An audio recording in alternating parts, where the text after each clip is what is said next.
భూమి ఆడోకు. నా వల్లే కదండి, ఇదంతా నా వల్లే కదా. అసలు ఆ ఇల్లంటే ఇష్టపడని మీరు, ఆ ఇంట్లో వాళ్ళ వైపు కన్నెత్తి చూడడానికి కూడా ఇష్టపడని మీరు, ఆ ఇంటి వారసురాలైన నన్ను ప్రేమించి పెళ్లి చేసుకుంటానన్నందుకే కదా. నేనే లేకపోతే మీకే కష్టాలు ఉండేవి కాదు కదా.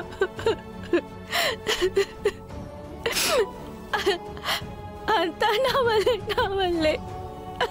ఊరుకో భూమి, మంచో చెడు మనం ప్రేమించుకున్నాం. కష్టం వచ్చినప్పుడు నిందించుకోకూడదు.